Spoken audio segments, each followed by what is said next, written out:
तो हरियाली ये तीज में हमारी स्वामी जी पति पत्नी झूले पर झूलते हैं एक साथ। बहने गीता, दोनों गीता है, एक ननद है और हाँ तो स्वामी जी ये मौका मेरे पास, मीनाक्षी के ऐसे पास, ज्योत्सना के पास तो है, ये पूजा के पास नहीं अभी।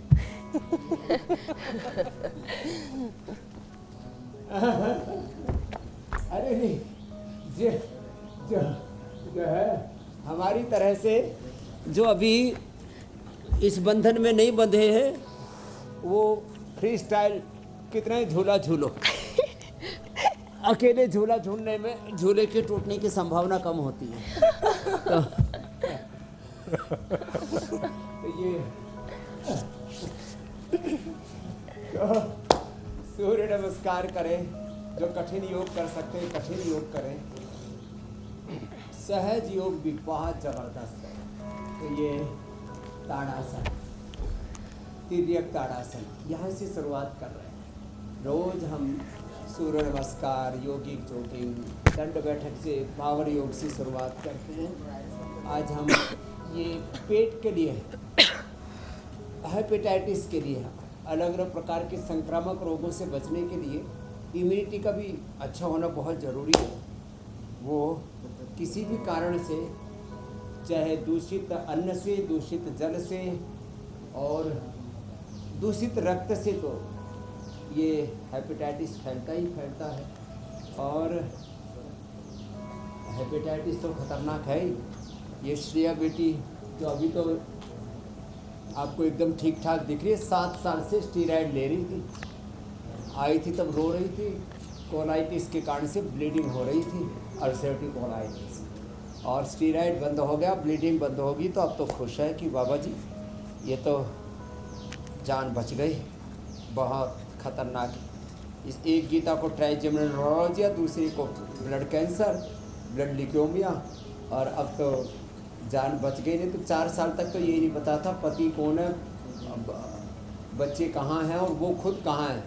4 साल की मेमोरी ही नहीं है इसको किसी। लेकिन योग से ज़िंदगी बनती है, ज़िंदगी मिलती है। और ये जितने भी बैक्टीरियल, वायरल, फंगल डिजीज़, संक्रामक रोग, कम्युनिकेबल डिजीज़ एक शब्द में बोलते हैं, उसमें सबसे बड़ा है हेपेटाइटिस बी, और उससे करोड़ों लोगों की मौत हो चुकी है। और साहब वो भी योग से, आयुर्वेद से। ये भूमि आंवला, स्वामी जी, मकोई, और हमारा और मकसद देखिए यही है, इसी से ही लिवोग्रिट जी मेरे भाई, लोगों को सेहत के प्रति जागरूक करके ऐसी जो लोगों की इस तरह से जाने जा रही हैं उन लोगों को बचाना है, लोगों को सेहत की तरफ लाना है। लेकिन स्वामी जी, सबसे पहले हम लोगों ने झूले की बात की। अकेले झूला झूलने का सुख क्या होता है अब हम तो नहीं जानते स्वामी जी, लेकिन साथ में झूला झूलने का सुख और एक दूसरे के लिए व्रत रखने का सुख क्या होता है, इसकी थोड़ी बहुत खबर है हम लोगों को। तो स्वामी जी, योग की शुरुआत तो आपने करवाई दी है, फास्टिंग के साथ योग का जो तालमेल है वो किस तरह से बैठाया जाए, इसके बारे में भी ज़रा बताइएगा। क्योंकि आज हरियाली तीज है और इस मौके पर महिलाएं जो हैं ख़ास तौर से निर्जला उपवास रखती हैं, और पुरुष क्यों नहीं रखते, उन्हें भी रखना चाहिए। सारी जिम्मेदारी महिलाओं की है। बहुत बड़ा तत्व है उपवास और उपासना। तो एक बात तो ये है कि इंटरमिटेंट उपवास तो रोज़ कर सकते हैं, वो हम भी करते हैं। ये महिला पुरुष की बात नहीं है, एक दूसरे के लिए उपवास करने से उसका भी पुण्य मिलता है।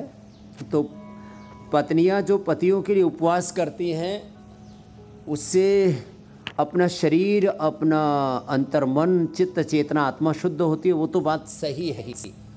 उससे 1-1 साल का ऑटोफेजी, माइटोफेजी और उसका एपोप्टोसिस, एक सेल का पूरा जीवन चक्र अच्छा होता है, वो तो सही है। हाँ, उससे पुण्य भी मिलता है। हम उपवास करते हैं, उससे किसी और को भी अन्न मिलता है ना, फिर तो भूख की समस्या का भी समाधान होता है।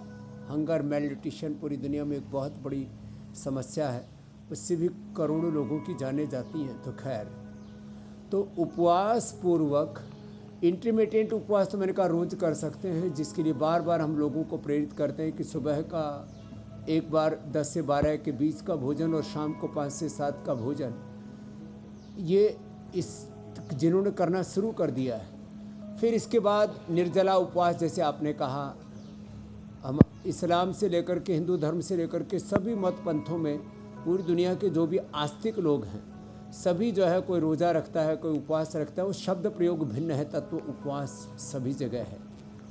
तो निर्जला उपवास भी करते हैं, जल के साथ उपवास करते हैं, फिर फल के साथ उपवास करते हैं, औषधीय उपवास करवाते हैं।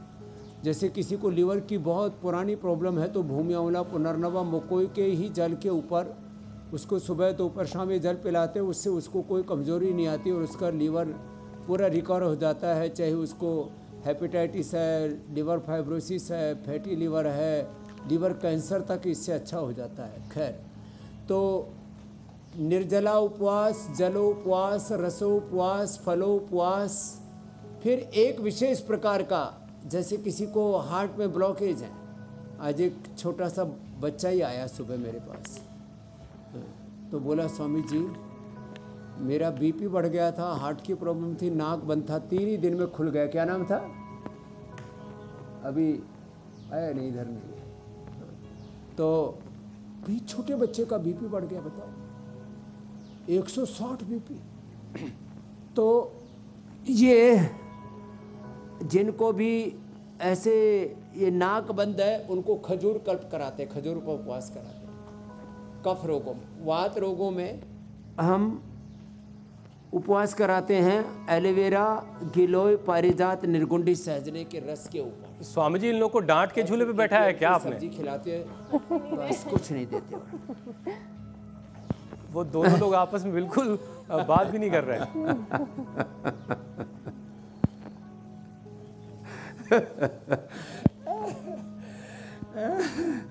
तो चलिए खैर, जाने देते हैं। अंतर्मुखी हैं। हाँ, अभिषेक जी और विशेष जी विशेष रूप से जो है अंतर्मुखी रहते हैं। पत्नियां बड़ी प्रसन्न हैं इनकी। अरे भाई कह रहे हैं कि तुम लोग कुछ नहीं, कॉन्शियस हो गए स्वामी जी। कैमरे के सामने बैठा दिया है झूले पर, अब बात कैसे करें, संकोच हो रहा है। वो उनकी तरफ जब ये कैमरे का मुंह किया तो वो थोड़े ज़्यादा कॉन्शियस हो गए थे। हमारे बहुत अच्छे डॉक्टर हैं, बड़े प्रसन्न रहते हैं। ये तो थोड़ी हंसी मजाक में हमने